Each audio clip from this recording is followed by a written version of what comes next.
ओम श्री गणपते नमः। श्री गणेश की वंदना कर दिन के स्वामी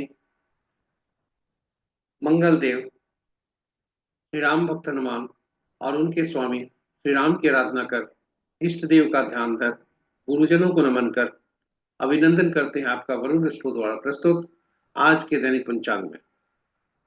यह नित्य की भांति 5 भागों में प्रस्तुत हुआ करता है और इसमें डेटा जो भी प्रयुक्त हुए हैं यह दृक पंचांग से लिए जाते हैं।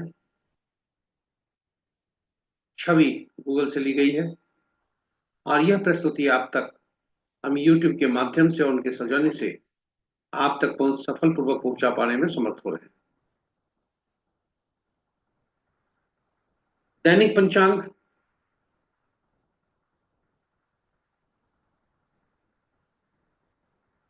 हम नित्य 5 भागों में प्रस्तुत करते हैं और आपके सुझाव के अनुसार इसका जो पहले भाग का लघु रूप है वह हम अलग से नित्य प्रस्तुत करते आ रहे हैं। तो पंचांग के बारे में जब भी हम चर्चा करते हैं तो हमारा ध्यान अनायास शुभ और अशुभ मुहूर्त पर ही जाता है और यहीं तक सीमित रह जाता है। यह हम नहीं जानते कि पंचांग हमारे जीवन में कितना महत्वपूर्ण है और इसका अनुसरण कर हम कितने सफल और समृद्धशाली हो सकते हैं। तो पंचांग हमारे दैनिक भाषा में हम शुभ और अशुभ मुहूर्त तक ही जानते हैं, किंतु यह शुभ और अशुभ मुहूर्त जानने का माध्यम नहीं है। यह हमारे निर्णय क्षमता को सुदृढ़ करता है।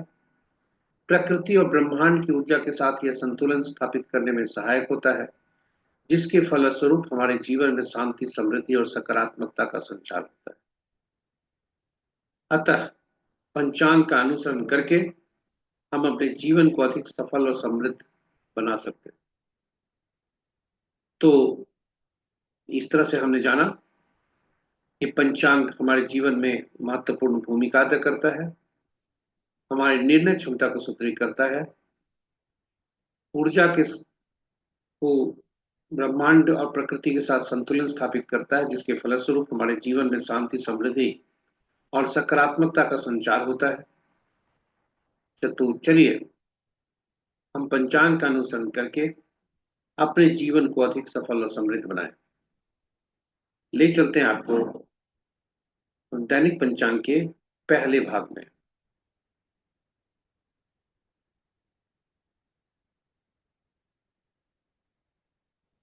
स्वागत है आपका पहले भाग में। आज का दिनांक 20 मई 2025, माह ज्येष्ठ, पक्ष कृष्ण, शाका संवत 1947 विश्व वसु, विक्रम संवत 2082 कलायुक्त और कलयुग का 5126वां वर्ष। सूर्योदय 5:02 पर, सूर्यास्त 6:30 पर, sunrise at 5:02 AM, sunset at 6:30 PM। दिशा शूल उत्तर है, फिर भी उस दिशा में यात्रा करने को बाध्यता हुई तो गुड़ का सेवन कर यात्रा में शुभता लाए। पंचांग के 5 अंक को देखते हैं। वार आज का मंगलवार है। तिथि आज विशेषकर सप्तमी तिथि से आरंभ हो रही है और कल सूर्योदय तक नौमी तिथि होगी।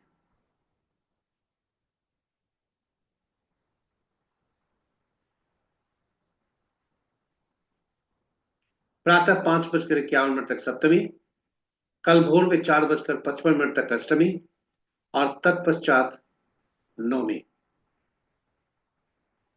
पुनः बता दें कि आज सूर्योदय के समय सप्तमी है, उसके बाद कल भोर में 4:55 तक अष्टमी होगा और तत्पश्चात नौमी होगा। तो ये रहे आज की तिथि में विशेषकर विशेष प्रस्तुति आज की तिथि के बारे में। और करण भी आज का विशेष है, क्योंकि करण 4 भागों में है। प्रातः 5:51 तक बव, संध्या 5:28 तक बालव और कल भोर में 4:55 तक कौलव और तत्पश्चात तैतिल। तो आज बव से आरंभ हो रहा है दिन, और बालव भी बीच में जा रहे हैं। बालव का करण भी खत्म हो रहा है, और कल सूर्योदय के समय तैतिल होगा। तो ये रहे हमारे करण के बारे में। और नक्षत्र रात्रि के 7:32 तक धनिष्ठा, उसके बाद सतविशा, योग देर रात्रि 2:50 तक इंद्र, और उसके बाद वैधृति। तो ये रहे हमारे पंचांग के पांचों अंक। भोलेनाथ का को याद कर जरा देखें कि भोलेनाथ का आज वास कहाँ है। तो भोलेनाथ, चूंकि आज 3 तिथियां हैं, अष्टमी, सप्तमी, अष्टमी और नवमी, तो भोलेनाथ का आज वास प्रथम सप्तमी जब तक है तब तक शमशान पर, उसके बाद गौरी के सानिध्य में जब तक अष्टमी है, और जो गौरी के शमशान जब तक है भोलेनाथ तब तक का शुभ है। गौरी के सानिध्य में जब तक है, जब तक अष्टमी तिथि है, यानी 4:55 भोर तक, तब तक सुखद स्थिति है, शुभ है। और तत्पश्चात वे सभा स्थल पर जाते हैं, जो कि शुभ नहीं है। तो भोलेनाथ का स्मरण कर यह प्रस्तुति भोलेनाथ के लिए, कि भोलेनाथ का वास कहाँ है। चलते हैं महत्वपूर्ण मुहूर्त में। आज शुभ मुहूर्त में अभिजीत मुहूर्त दिन के 11:19 से 12:13 दिन तक। अमृत काल प्रातः 9:07 से 10:43 तक। द्विपुष्कर जो बहुत कम समय के लिए प्रातः 5:02 से 5:51 तक। और विजय मुहूर्त अपराह्न 2:01 से 2:55 तक। गोधूली बेला संध्या 6:29 से 6:50 तक। निशिता मुहूर्त देर रात्रि 11:25 से मध्य रात्रि 0:07 तक। तो ये रहे, यहाँ बताते चले कि रात्रि में किए जाने वाले पूजा पाठ जब तक तंत्र मंत्र और साधना के लिए निशिता मुहूर्त श्रेष्ठ हुआ करते हैं। अशुभ मुहूर्त में राहु काल अपराह्न 3:08 से 4:49 तक। गुलिक काल दिन के 11:46 से 1:27 तक। यमगंड प्रातः 8:24 से 10:05 तक। और वर्ज मुहूर्त देर रात्रि 2:34 से 4:07 तक। तो ये रहे हमारे पंचांग के शुभ और अशुभ मुहूर्त। ग्रहों के आकाशीय स्थिति को देखते हैं। तो सूर्यदेव सभी जितने ग्रह हैं पूर्वोत्तर राशियों में हैं। राहुदेव का कुंभ और सिंह में आना कुछ विशेष परिवर्तन लेकर संसार में भी आने को है, और हम पर भी प्रभाव डालने को है। क्योंकि राहु शनि की राशि में और केतु सिंह की राशि में, दोनों एक दूसरे के दुश्मन। तो कुछ विशेष परिस्थितियां आएगी, उस पर अलग हम वीडियो डालेंगे। आज चंद्रदेव का राशि परिवर्तन है। मकर से वे कुंभ में जा रहे हैं, जहां राहुदेव पहले से विराजमान है। तो एक तरह से चंद्र और राहु का भी मिलन है, जो कि शुभ नहीं है। बुधदेव अस्थि हैं। अस्त होने के कारण लोगों के आईक्यू में थोड़ा प्रभाव पड़ेगा, ऐसी संभावना है। तो इस प्रकार राशि के अनुसार यदि देखें तो मित्र राशि में 2 ग्रह, शत्रु राशि में 3 ग्रह, सम राशि में 4 ग्रह, कोई भी ग्रह अपनी राशि में नहीं है। तो यदि हम सबसे ज्यादा ग्रह बृहस्पति के राशि में 2 ग्रह हैं, शनि की राशि में 2 ग्रह हैं, और शेष ग्रहों की राशि में एक एक ग्रह है। किसी भी ग्रह का राशि परिवर्तन नहीं है। नक्षत्र के अनुसार ग्रहों का संबंध देखें तो चंद्रदेव धनिष्ठा में आ चुके हैं और धनिष्ठा के दूसरे पद में। इस प्रकार मित्र नक्षत्र में 4 ग्रह, शत्रु नक्षत्र में 2 ग्रह, सम नक्षत्र में 1 ग्रह और स्व नक्षत्र में अपने नक्षत्र में सूर्य और शनि है। केतु, चंद्र और राहु ये 3 ग्रह ऐसे हैं जो स्वतंत्र ग्रह हैं। बुध और शुक्र का आपस में नक्षत्र परिवर्तन है, क्योंकि बुध शुक्र के नक्षत्र में है और शुक्र बुध के नक्षत्र में है। सूर्य देव, मंगल देव तथा बुध देव इनके नक्षत्रों में दो दो ग्रह हैं। इनके नक्षत्रों में दो दो ग्रह हैं और शेष ग्रह केतु, चंद्र, राहु को छोड़कर शेष ग्रहों के नक्षत्र में एक एक ग्रह।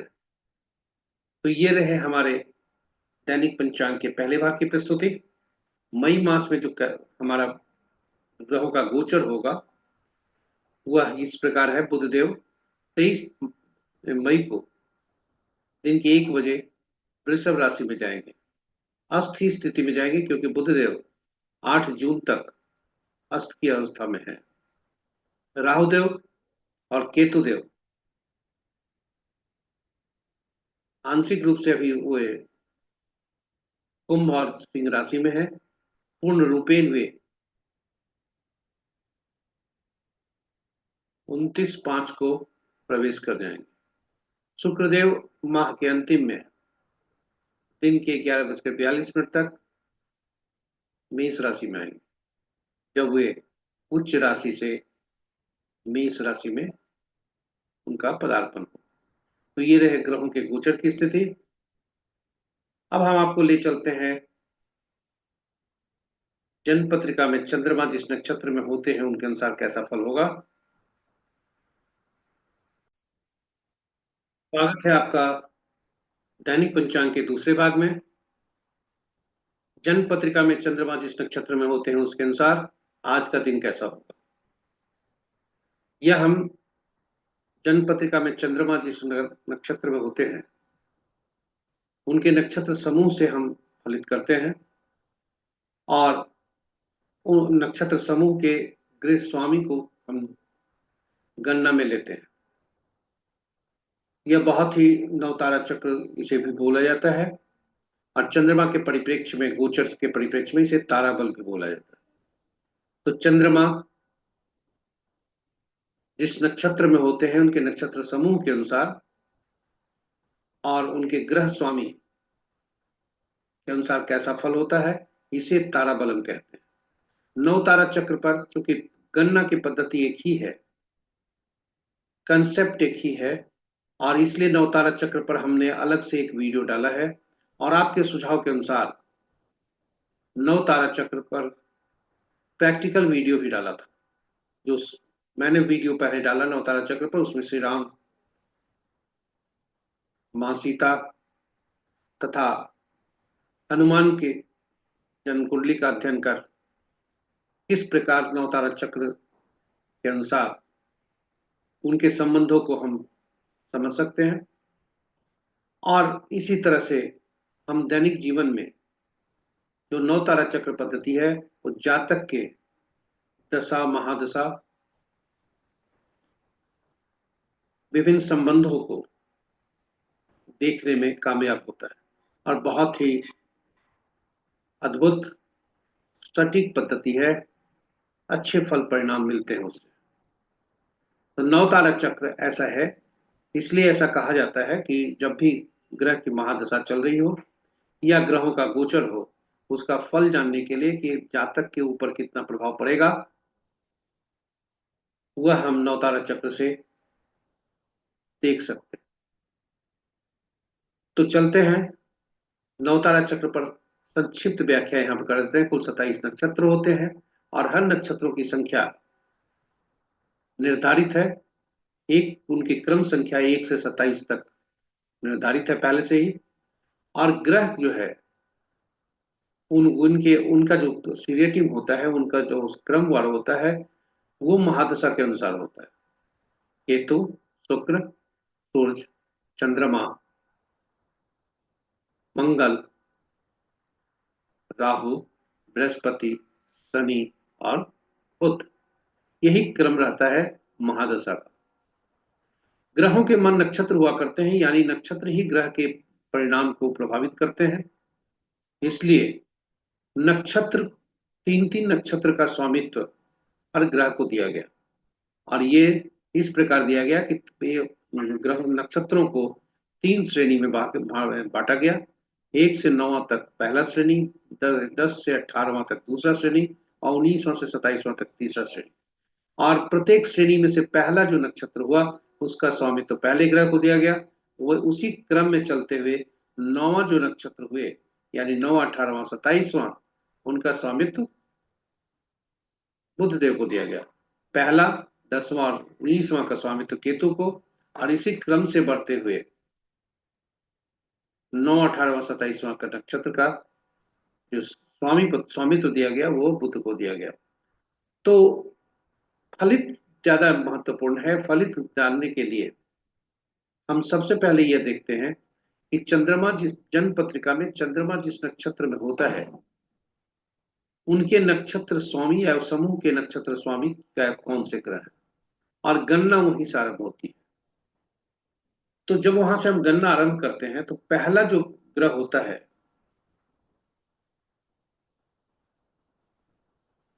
वह मिश्रित फल देते हैं।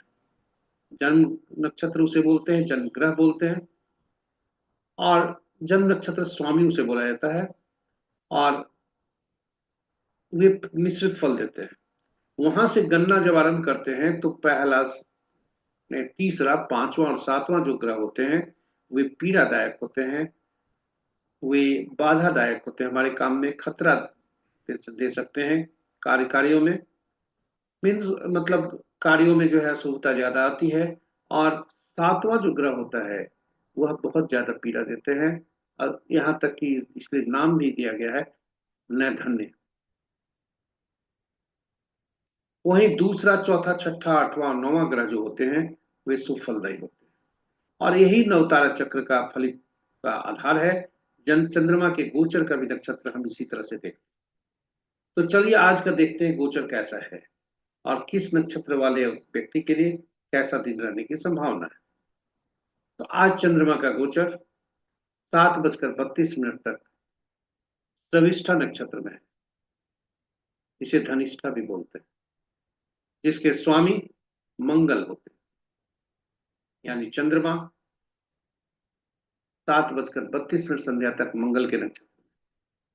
उसके बाद वे सतविषा नक्षत्र में जाएंगे, जो राहु, जिसके स्वामी राहु होते हैं।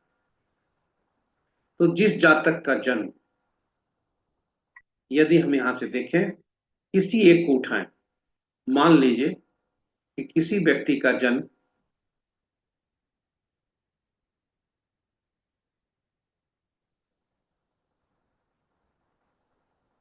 मान लीजिए किसी व्यक्ति का जन्म आज हस्ता नक्षत्र में हुआ है, तो इनके स्वामी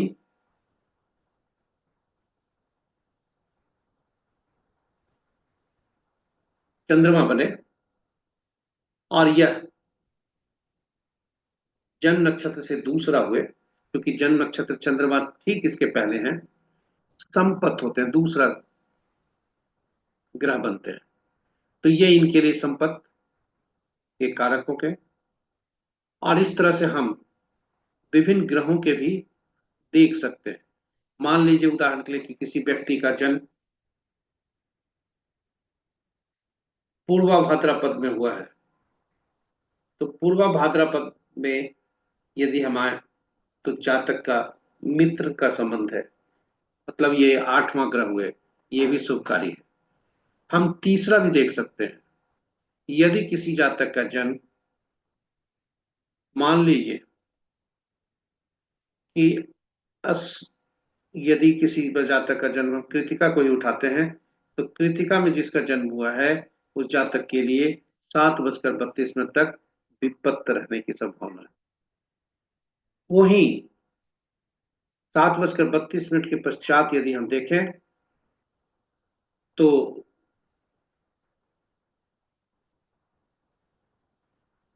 7:32 के पश्चात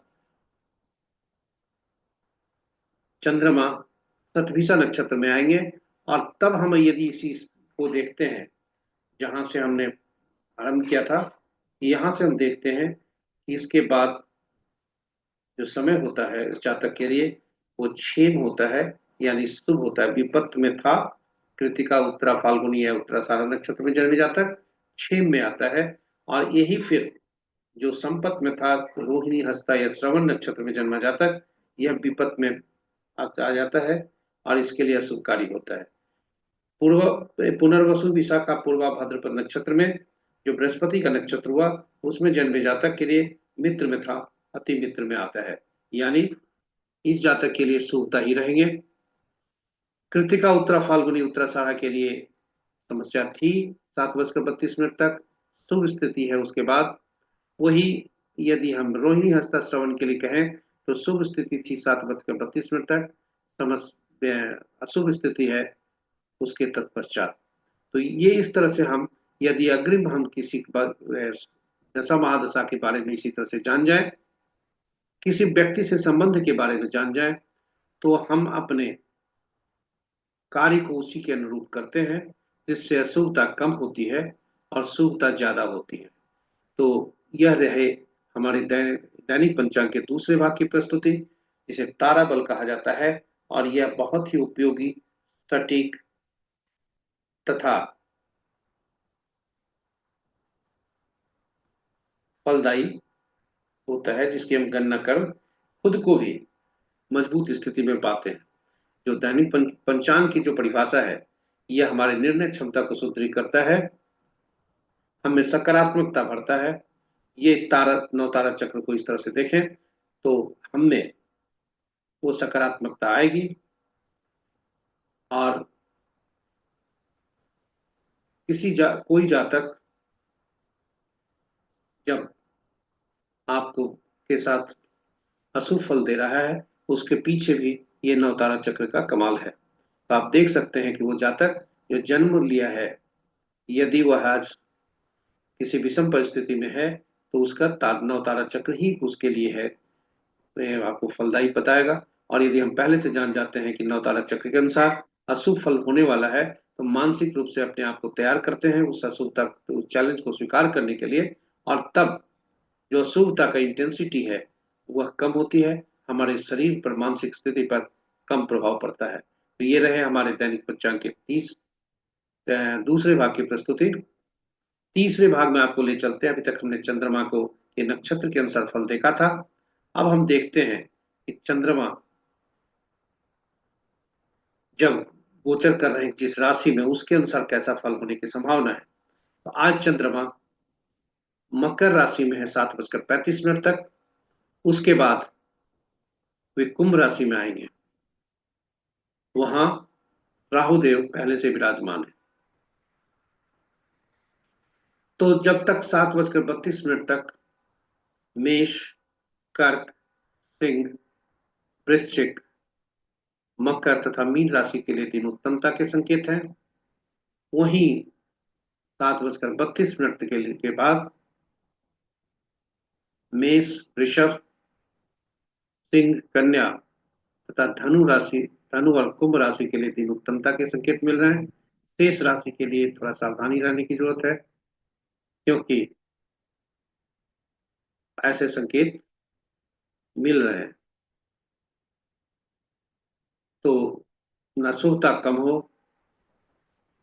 शुभता कम ज्यादा हो, इसके लिए इसका पंचांग का अनुसरण कर हम अपने मानसिक रूप से अपने आप को सुदृढ़ करें और इष्ट देव का ध्यान धरें, ताकि अशुभता शुभता ज्यादा हो, अशुभता कम हो। इन्हीं शब्दों के साथ हम ले चलते हैं आपको चौथे भाग की प्रस्तुति में, जो चौघड़िया ज्योतिष से संबंध रखता है।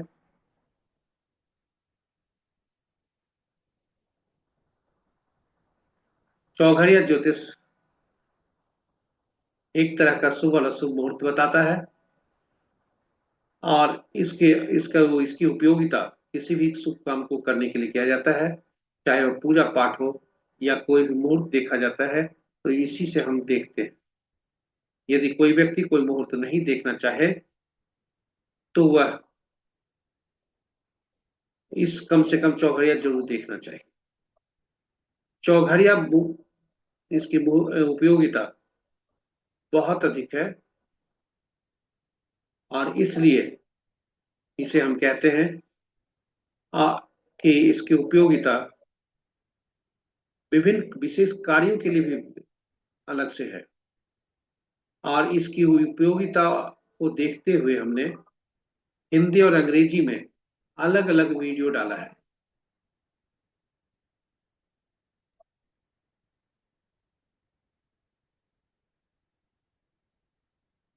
और हमने अलग अलग वीडियो आपके लिए डाला है। हिंदी में जो वीडियो पोस्ट किया है उसका नाम है चौघड़िया की उपयोगिता, और अंग्रेजी में यूटिलिटी ऑफ चौघड़िया। आप जरूर इसे देखें, आपके लिए ज्ञानवर्धक और उपयोगी होगा, ऐसा मुझे आशा, विश्वास और भरोसा है। तो चंद्रमा चौघड़िया, सॉरी चंद्रमा, थोड़ी आवाज में कुछ समस्या है बाहर से।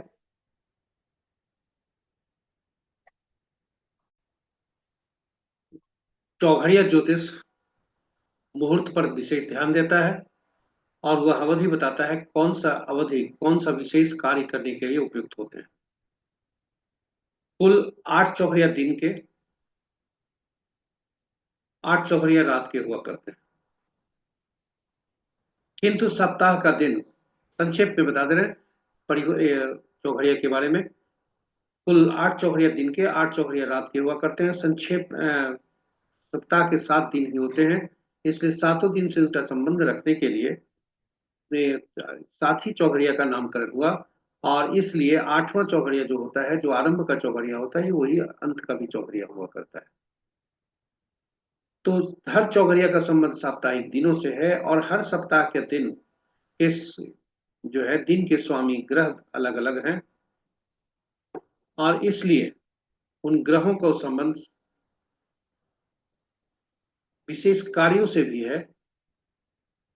तो इस प्रकार ग्रहों का संबंध चौघड़िया से, और चौघड़िया का संबंध विशेष कार्यों से भी हो जाता है, क्योंकि प्रत्येक ग्रह विभिन्न कार्य करने के लिए अधिक विभिन्न विशेष कार्य करने के लिए अधिकृत है।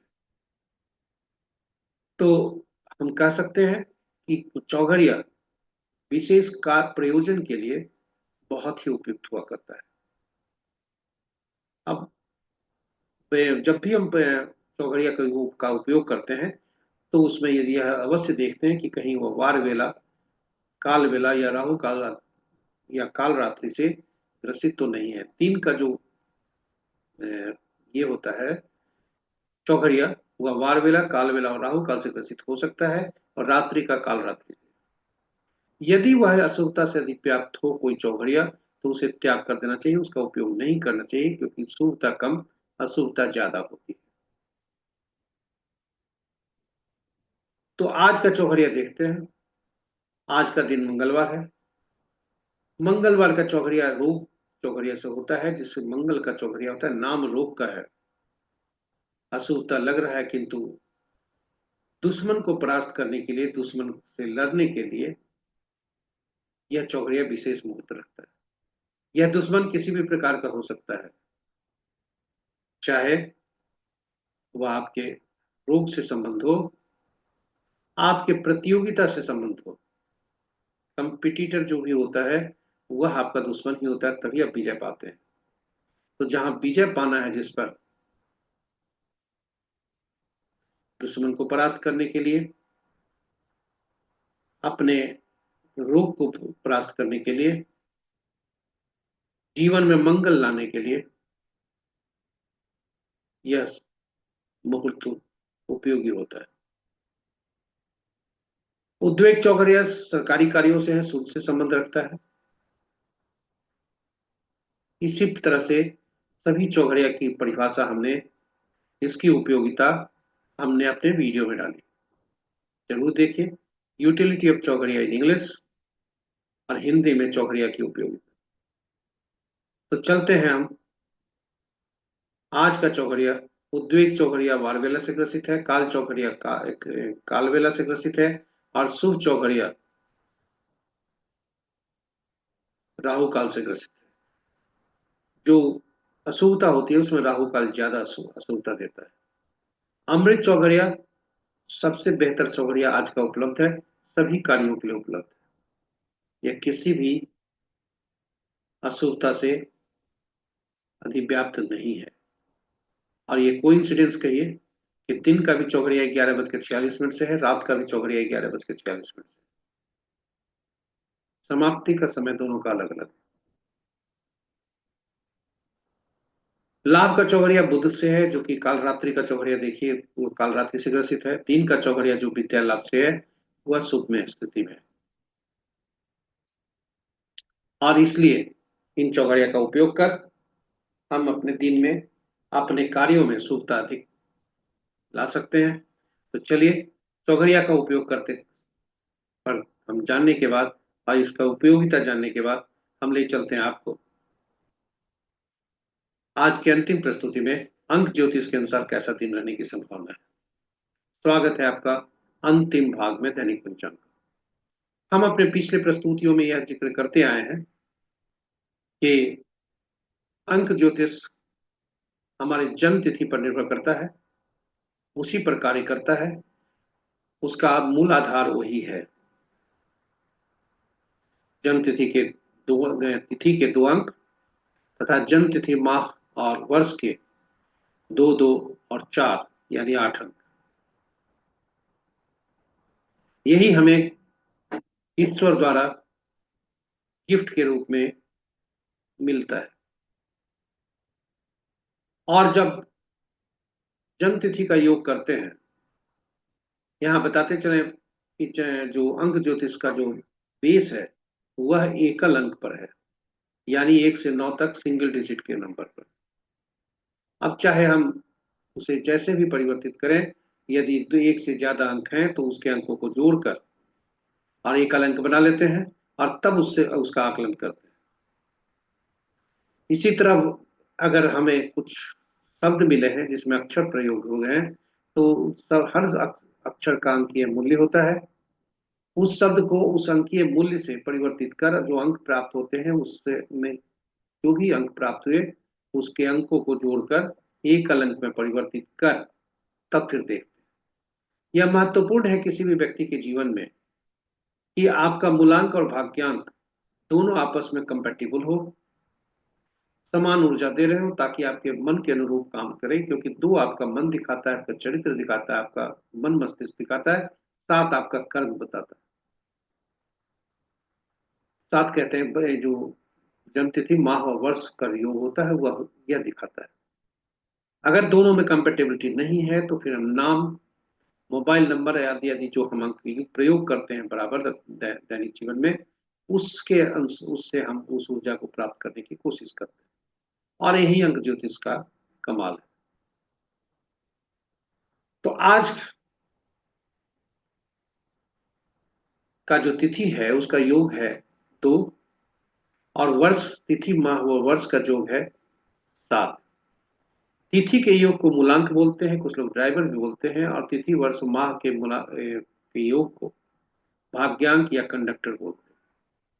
जिस प्रकार बस में स्मूथ चलने के लिए, ठीक से चलने के लिए ड्राइवर और कंडक्टर का आपस में तालमेल जरूरी है, उस तरह हमारे जीवन को ठीक सुचारू रूप से चलने के लिए जो ड्राइवर और कंडक्टर आपस में तालमेल जरूरी है।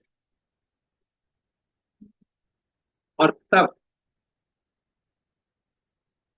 हम इसे अच्छे रूप से आकलन कर सकते हैं।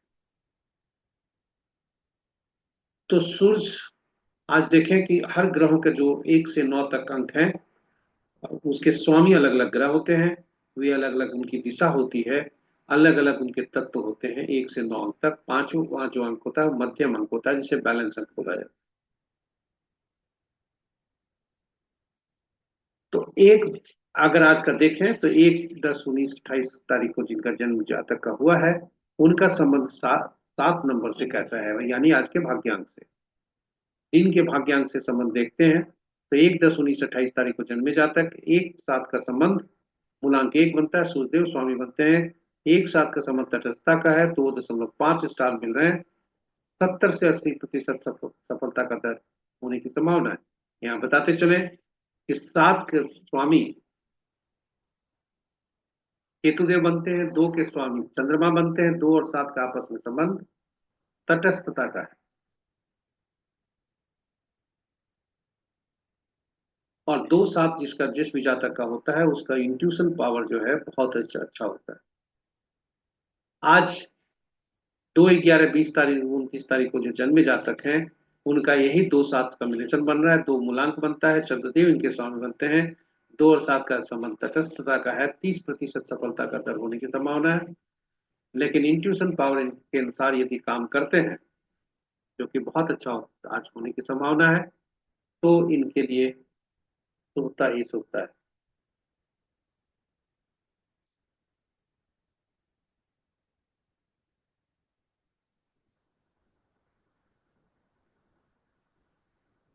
तीन मूलांक वाले 3 12 21 30 जिनका जन्मतिथि है, बृहस्पति देव जिनके स्वामी हैं, 3 और 7 का संबंध शत्रुता का है, फिर भी 3 स्टार मिल रहे हैं। और यदि जातक ऑकल्ट हीलर या शिक्षा से संबंध रखता हो तो सफलता का दर बढ़ सकता है, क्योंकि बृहस्पति देव शिक्षा के कारक है और केतु देव स्पिरिचुअलिटी पर, हीलिंग पर। 4 13 22 21 जिनका जन्म है, 4 मूलांक होता है जिनका, राहु देव जिनके स्वामी बनते हैं, 4 और 7 का संबंध मित्रता का है, 4 स्टार है इनके, 90 से 100% सफलता का दर है और बहुत ही अच्छा आज का समय होने की संभावना है। फिर भी ऑकल्ट में यदि इनका विश्वास है, ऑकल्ट के अनुसार में थोड़ा ध्यान देते हैं, से संबद्ध है जातक, तो सफलता का दर बढ़ सकता है। 5 मूलांक वाले 5 14 23 जिनका जन्म तिथि है, बुध देव जिनके स्वामी होते हैं, 5 मूलांक होता है, 5 और 7 का संबंध तटस्थता का है, 3 स्टार मिल रहे हैं, 80 से 90% सफलता का दर है। और ऑकल्ट के लिए इनके लिए भी जो है ऑकल्ट से संबंध रखते हैं तो बहुत अच्छा है। 6 मूलांक वाले 6 15 24 जिनका जन्म तिथि है, 6 स्टार 6 मूलांक इनका बनता है, शुक्रदेव जिनके स्वामी हैं, शुक्रदेव का संबंध ग्लैमर से है, 6 और 7 का संबंध मित्रता का है, दिन अच्छा होने की संभावना है। लेकिन 7 यदि जातक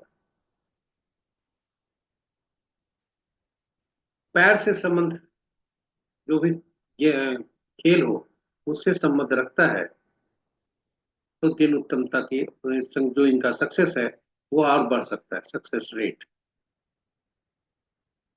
7 मूलांक वाले 7 16 25 जिनका जन्म है, 7 मूलांक होता है और केतु जी जिनके स्वामी होते हैं, 7 और 7 का संबंध तटस्थता का होता है, 1 स्टार मिल रहे हैं, इसलिए ऐसा कहा गया है कि 7 और 7 का संबंध शुभ नहीं होता है और इसलिए मोबाइल संख्या में अधिक 7 का होना हानिकारक होता है, क्योंकि 7 लोग ज्यादा प्रयोग करते हैं, मोबाइल आजकल ज्यादा प्रयोग करते हैं, इसलिए मोबाइल में 7 अंक का ज्यादा प्रयोग होना ठीक नहीं होता। तो 10% सफलता का दर होने की संभावना है। डिसअपॉइंटमेंट आज हो सकता है, कुछ कहा सुनी हो सकती है। 8 17 26 जिनका जन्मतिथि है, 8 मूलांक होता है, शनिदेव जिनके स्वामी बनते हैं, 8 और 7 का संबंध मित्रता का है, 2.5 स्टार मिल रहा है, 70% संबलता का है और फेवरेबल फॉर ऑकल्ट है, यानी जो जातक ऑकल्ट से अपने को जो संबंध रखे हुए हैं उनके लिए सब जो सक्सेस रेट है वो बढ़ सकता है।